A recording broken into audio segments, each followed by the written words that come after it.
우리 옆에 분들하고 인사하겠습니다. 성도님 때문에 행복합니다.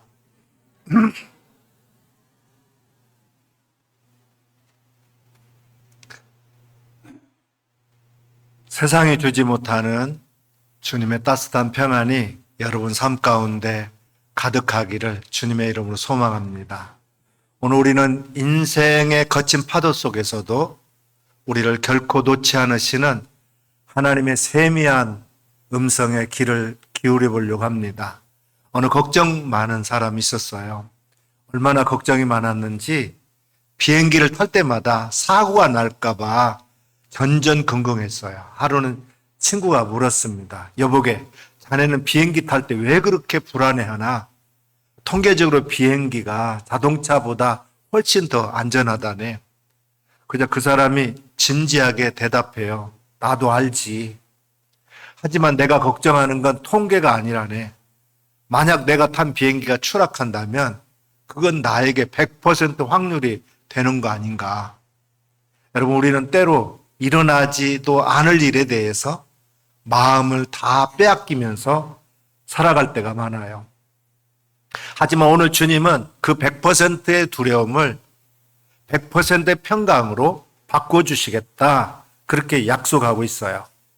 오늘 우리 함께 나눌 본문은 기록 당시 배경을 보게 되면 당시 이스라엘 백성들은 바벨론의 포로가 되어가지고 나라를 잃은 슬픔과 고통 속에 있었어요.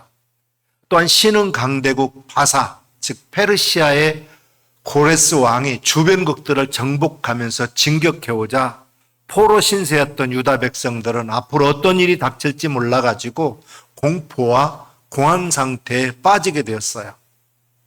이런 절망적인 순간에 하나님께서 이사야 선지자를 통해서 두려워하지 말라는 소망의 메시지를 우리에게 던져주었습니다. 이 말씀의 핵심은 하나님과 우리 성도의 언약 관계예요. 하나님의 이스라엘을 나의 족, 택한 야곱, 나의 벗이라 그렇게 부르면서 창세전부터 시작된 그분의 선택이 결코 변하지 않음을 강조합니다. 이제 이 사랑의 음성을 하나씩 깊이 묵상하는 시간을 가져보려고 합니다. 먼저 하나님은 우리를 특별한 관계로 선택했다 그랬어요.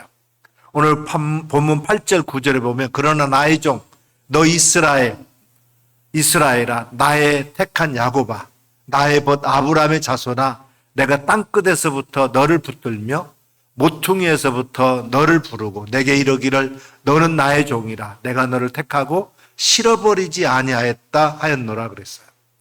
하나님께서는 우리를 향해 놀라운 호칭을 사용하십니다. 나의 종, 너 이스라엘아, 나의 택한 야곱아, 나의 벗 아브라함의 자손아. 이 뜻은 하나님의 아브라함과 그의 자손들을 택해서 그들과 언약 관계를 맺고자 자신의 백성으로 삼으시고 보호하셨다라는 거예요. 내가 택한 야곱아, 나의 벗 아브라함의 자손아는 하나님 선택한 백성이라는 뜻이에요. 나의 종 너 이스라엘이라고 하는 말은 하나님 선택한 목적과 관련해서 사명을 부여한 백성들이라는 뜻입니다. 유다는 하나님이 아브라함으로부터 선택한 족속으로 하나님의 사명을 가진 자입니다. 하나님이 자신이 영광을 받으려고 하는 목적을 가지고 사역을 맡긴 대상이라는 거예요. 아브라함의 후손에게 가나안 땅을 하나님이 주시고 큰 민족을 이루게 하고 번영을 이루게 해서 복의 기관이 되게 하겠다는 거예요. 자수성가는 자연의 원리에 따라서 받는 복이지만 신수성가는 영적 원리에 따라서 얻게 됩니다. 자수성가는 열심히 노력하고 운이 따르면 운이 좋으면 받는 거지만 신수성가는 믿음으로 받게 되는 거예요. 하나님은 믿음의 조상 아브라함에게 엄청난 약속을 주셨습니다. 창세기 12장 2절에 보면 내가 너로 큰 민족을 이루고 내게 복을 주어 내 이름을 창대케 하리니 너는 복이 될지라 그랬어요. 하나님의 손으로 주시는 복은 아브라함의 개인이 아닌 자손을 향한 복이에요. 하나님의 아브라함과 그 후손을 선택한 목적은 이스라엘 백성이 가나안에서 큰 민족을 이루어서 번영을 누림으로 하나님의 영광을 열방에 나타나고 열방이 하나님께로 돌아와서 복을 얻게 하라고 하는 거예요. 이 말씀에서 이사야 선지자는 이스라엘이 다른 이방 백성들과 달리 하나님의 선택받은 백성임을 상기시켜주고 있어요. 그 본분을 다할 것을 강조하면서 하나님의 보호하심을 깨닫게 해주십니다. 여기서 종, 택한, 벗의 표현은 하나님과 이스라엘 백성 간의 언약 관계를 나타냅니다. 땅끝, 땅 모퉁이란 말은 세계 모든 사람들 가운데 이스라엘 택하셨다고 하는 사실을 강조하는 비유적인 그런 표현이기도 해요. 잃어버리지 아니하였다 그랬는데 이 말은 하나님의 언약의 변함없는 신실하심을 의미합니다. 하나님 한번 이스라엘 택하시고 결코 도중에 그를 버리지 않겠다라는 거예요. 여기서 종이라고 하는 것은 단순히 부리는 노예가 아니라 주인이 생명을 책임지는 존귀한 소유를 의미하는 것이고 벗은 격이 없는 사랑의 관계를 뜻합니다. 우리의 영적인 시야를 하나님의 주권적인 은혜에 고정시키라는 거예요. 하나님께서 우리를 선택했다고 하는 이 확고한 믿음만 있다면 어떤 죄악의 유혹이나 모진 세파 위협 속에서도 우리는 굴복하지 않을 겁니다. 이 점에 대해서 사도 바울은 로마서 8장 33절에 누가 능히 하나님의 택한 자를 송사하리요라고 담대히 외치고 있어요. 하나님 우리가 잘나서 혹은 능력이 많아서 택한 게 아니에요. 마치 사기꾼 같았던 야곱을 택해가지고 이스라엘을 만드셨듯이 우리의 허물에도 불구하고 무조건적인 은혜로 우리를 부르셨습니다. 사실 하나님께서 이스라엘만을 멸망에 구원할 이유는 전혀 없어요. 멸망에서 구원할 이유가 전혀 없습니다. 왜냐하면 그들은 반복되는 경고에도 불구하고 하나님을 거역하고 징벌을 받아 마땅한 사람들이기 때문입니다. 그럼에도 불구하고 하나님께서 이스라엘을 구원한 이유는 이스라엘이 하나님의 종이요 택한 야곱이요 아브라함의 씨가 되기 때문에 그렇다라는 거예요. 여기서 하나님의 종은 하나님의 뜻을 성취하려고 택한 사람들이에요. 택한 야곱은 이스라엘의 족장들 중에서 하나님 나라의 상속자로 정해진 야곱을 강조합니다. 야곱의 후손이 이스라엘이 하나님 나라의 상속자라는 거예요. 또 아브라함의 씨는 약속의 후손으로 하나님 나라 상속자를 말합니다. 결국 이스라엘은 하나님의 약속에 근거해 가지고 하나님 나라를 상속할 그런 공동체입니다. 실제로 가나안 땅에 하나님의 공동체인 이스라엘 나라가 세워졌던 거예요. 여러분, 우리도 죄악 중에서 예수님을 믿어서 구원받고 하나님 나라 백성이 되었어요. 날마다 구원의 은혜에 감사하는 성도님들이 되시기를 주님의 이름으로 축원합니다. 친수성가의 복을 잘 보여주고 있는 감동적인 예화가 있어요. 18세기 말 미국에 두 가문이 있었습니다. 한 사람은 예수를 잘 믿는 경건한 신앙이었던 조나단 에드워즈였고 부인도 마찬가지로 경건한 사람이었어요. 정직하고 성실한 태도를 갖추고 아이들을 하나님의 선물로 여기고 믿음으로 양육했어요. 다른 한 사람은 불신자였던 막스 주크스였습니다. 주크스는 머리는 좋았지만 예수를 믿지 않았고 믿지 않는 여자와 결혼했어요. 부부 사이가 극도로 나빠졌고 그 집안에는 알코올 중독과 도박이 끊이지 않았습니다. 두 집안에서 총 4대 200년의 기간 동안 어떤 후손들이 나왔는지를 연구했는데 결과는 정말로 놀라운 거였어요. 연구 결과에 따르면 조나단 웨드워즈 가문은 5대에 걸쳐서 부통령, 또 수많은 교수, 법조인, 그리고 100명의 선교사를 배출하면서 사회에 선한 영향을 끼쳤어요. 반면에 마크 주크스는 310명의 거지가 태어났고 후손의 3분의 1이 정신병을 앓았고 절반 이상의 문맹자로 마약 사범, 알코올 중독자, 범죄자의 길을 걸었습니다. 그 가게가 미국 정부의 경제적으로 큰 손실을 여러모로 끼쳤습니다. 이것은 단순한 가문의 영광을 말하는 게 아니에요. 하나님을 경외하고 그분의 택하심 안에 거하는 삶이 자손 대대로 어떤 영적 유산을 남기는가를 확실하게 보여주는 증거예요. 여러분, 하나님 여러분을 땅끝에서부터 붙들고 계십니다. 여러분이 소외되고 아무도 관심 갖지 않는 땅 모퉁이에 있을지라도 주님은 여러분을 지명하여 부르셨어요. 그리고 하나님은 우리의 존재적인 두려움을 제거해 주셨습니다. 오늘 본문 10절은 이렇게 강렬하게 시작합니다. 두려워하지 말라. 내가 너와 함께함이니라. 인간의 두려움은 근본적으로 죄로부터 시작됩니다. 아담이 죄를 짓고 하나님을 피해 숨었을 때 처음 느꼈던 감정이 바로 두려움이에요. 그러나 사랑 안에는 두려움이 없고 온전한 사랑은 두려움을 내쫓는다고 말씀하고 있습니다. 하나님께서 두려워하지 말라고 하시는 것은 단순히 용기를 내라고 하는 그런 권유가 아니에요. 그건 전능자이신 창조주가 우리 곁에 계시는 임마누엘의 선포입니다. 두려워 말라, 놀라지 말라. 북왕국 이스라엘은 남왕국 유다보다 먼저 멸망당했어요.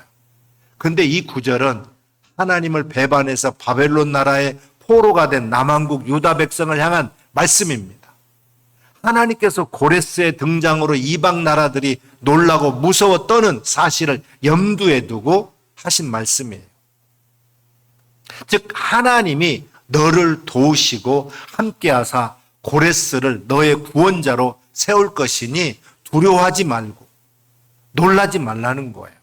그리고 나의 의로운 오른손으로 또 내 오른손으로 라고 하는 표현이 하나님의 권능을 상징하고 있습니다.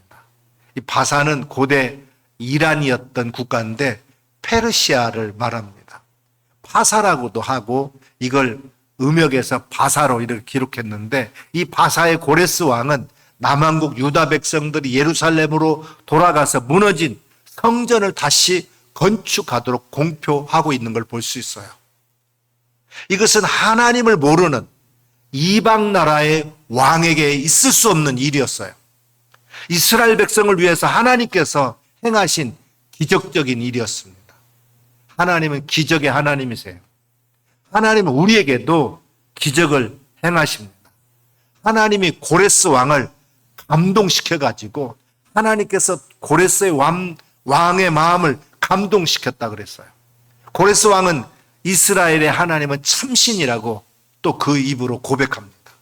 인간의 힘과 지혜로는 이 불가능한 일들을 하나님께서 행하고 계시는 것을 볼 수 있어요. 고레스 왕의 도움을 받아가지고 이스라엘의 남왕국 유다 백성들이 이스라엘로 돌아갈 때 빈손으로 돌아가지 않게 했어요. 금과 은과 짐승들, 현지 이웃들에게 받았고 빼앗겼던 예루살렘 성전의 집기들까지 돌려받았습니다.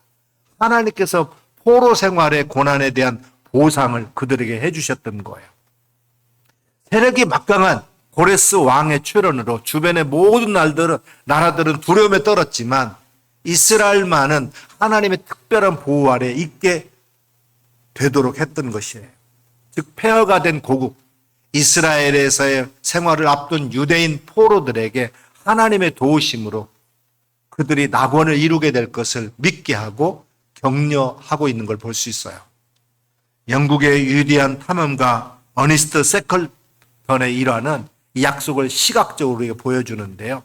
1914년에 남극 횡단에 나섰던 그 배가 빙산에 갇혀가지고 파손되었습니다. 그는 영하 70도의 강추위에서 28명의 대원을 이끌고 사투를 벌이게 됩니다. 결국 634일 만에 한 명의 낙오자도 없이 전원 구조되는 기적을 일궈냈어요. 훗날 세클턴은 이렇게 고백합니다. 사우스 조지아 섬의 빙하를 행군할 때 우리 곁에는 네 번째 사람이 동행하고 있는 듯한 기분이 들었다 그랬어요.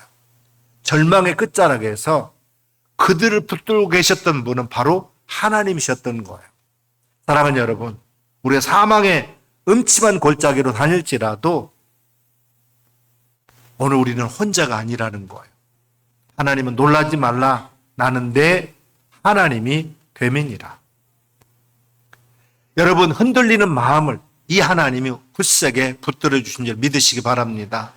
잠언서 29장 25절에 보면 사람을 두려워하면 올무에 걸리게 되거니와 여호와를 의지하는 자는 안전하리라 그랬어요. 두려움에서 우리 마음과 생각을 지키는 방법은 의외로 간단합니다. 잠언서 4장 4절 말씀에 보게 되면 내 말을 내 마음에 두라. 내 명령을 지키라. 그리하면 살리라 그랬어요. 하나님의 말씀을 마음에 두면 두려움을 벗어나 사는 길로 들어설 수 없게 돼요. 하나님의 마음에 둔다라는 것은 하나님의 말씀은 성경을 읽고 그 말씀을 붙들고 믿고 그 말씀대로 산다는 것을 의미하는 거예요. 하나님께서 나와 함께 하시겠다고 말씀하셨다. 이 한마디의 믿음 고백이 우리 마음에 놀라움도록 담대함을 가져다 주는 거예요. 성경은 염려나 두려운 일들을 만나거든 이렇게 행하라고 우리에게 구체적으로 가르쳐주고 있어요. 빌립보 4장 6절에서 7절 말씀에 보면 아무것도 염려하지 말고 모든 일에 기도와 간구로 너희 구할 것을 감사함으로 하나님께 아뢰라. 그리하면 모든 지각에 뛰어난 하나님의 평강이 그리스도 예수 안에서 너희 마음과 생각을 지키시리라 그랬어요. 나는 안 두려워. 나는 안 무서워. 나는 놀라지 않을 거야 라고 스스로 위로하라는 게 아니라 하나님께서 작은 일에서부터 큰 일에 이르기까지 하나님 앞에 그냥 무조건 아뢰라는 거예요. 기도하라는 거예요. 구체적으로 무엇이 나를 두렵게 하고 염려하게 만드는지 하나님께 아뢰라는 거예요. 그리고 난 다음에 그 두려운 상황을 극복하는데 무엇이 필요한지 보고서 그 필요를 공급해 달라고 하나님 앞에 기도하라는 것입니다. 실제로 이렇게 기도해 보면 두려움이 떠나게 됩니다. 특히 예수님의 이름으로 나에게 두려움을 주려는 어둠의 영을 쫓아낼 수 있다는 사실을 어느 날 자연스럽게 우리가 발견하게 될 줄로 믿습니다. 과연 무엇이 우리를 두렵게 합니까? 기도로 승리할 수 있기를 바랍니다. 하나님의 말씀으로 대적할 수 있기를 바랍니다. 내가 너와 함께하리라, 내가 너를 도와주리라고 하는 말씀을 믿는 하나님의 자녀들마다 나를 두렵게 하는 일에 대해서 또는 그 배후에서 역사하는 악한 영에 대해서 하늘과 땅의 모든 권세를 가지고 계신 예수님의 이름으로 이렇게 명령하시기를 바랍니다. 나를 두렵게 하고 염려하게 만들고 병약하게 만드는 악하고 더러운 영들아, 내가 나사렛 예수 이름 명하노니 내게서 떠날지어다, 물러갈지어다. 내가 예수 그리스도의 이름으로 악하고 더러운 귀신에게 명하노니 이곳을 당장 떠날지어다. 이렇게 명령하시기를 바랍니다. 믿음으로 선포하고 예수님의 이름으로 기도하며 승리하는 오늘 믿음의 사람들 다 되시기를 주님의 이름으로 축원합니다. 마지막으로 하나님의 의로운 손이 우리를 승리로 이끌어 주신다는 사실이에요. 하나님은 참으로 너를 도와주리라. 참으로 나의 의로운 손으로 너를 붙들리라. 이렇게 약속하고 있어요. 성경에서 하나님의 오른손은 그분의 권능과 보호 그리고 적극적인 개입을 상징합니다. 비록 이스라엘 백성들이 스스로 지렁이처럼 무력하게 느꼈을지라도 하나님은 그들을 이가 날카로운 새 타잡기로 만들어서 대적들을 물려쳐 주시겠다 그렇게 약속했어요. 우리 약함은 하나님의 능력이 머무는 통로가 됩니다. 스코틀랜드의 독립운동가 로버트 블루스 목사님이 이야기해요. 하나님의 세밀한 그런 도우심을 그는 체험했습니다. 그는 자신을 죽이려고 하는 군인들을 피해가지고 산속 바위굴로 숨어들었어요. 죽음의 공포 속에서 간절히 기도하는 중에 굴 입구에 거미 한 마리가 나타나가지고 거미줄을 이렇게 치기 시작합니다. 잠시 후 군인들이 들어닥쳤는데 굴 앞에 쳐진 거미줄을 보고는 사람이 들어갔다면 거미줄이 찢어질 건데 여기에는 아무도 없겠군이라면서 돌아갔다라는 거예요. 거미줄처럼 가느다란 가닥 하나라도 하나님은 당신의 백성을 지켜내십니다. 오늘 우리 삶에 닥친 고난이 아무리 거대해도 하나님의 의로운 오른손이 오늘 우리를 붙들고 계신다면 그 고난은 오히려 축복의 기회가 될 줄로 믿습니다. 하나님께서 도와주시면 불가능한 일이 가능해져요. 하나님이 우리를 굳세게 하시고 우리의 피를 풍성하게 채워주시는 분임을 믿으시기 바랍니다. 사랑하는 여러분, 지금 우리를 잠 못 들게 하는 두려움은 무엇입니까? 주님 오늘 이 시간 지친 오늘 우리들의 어깨를 감싸 안으면서 이렇게 말씀하십니다. 두려워하지 말라. 내가 너와 함께 하겠노라. 우리는 하나님의 소중한 자녀들이에요. 그의 목적을 위해서 택함받은 존재들입니다. 하나님이 나를 얼마나 사랑하시는지 잠시도 잊지 마시길 바랍니다. 어떤 거친 비바람이 몰아친다 하더라도 주님의 의로운 그 강한 손을 신뢰하면서 당당하게 일어날 수 있기를 바랍니다. 우리 영원한 피난처 되시는 하나님 안에서 날마다 승리하면서 주님의 영광을 드러내는 복된 삶을 살아가게 되기를 주님의 이름으로 축원합니다.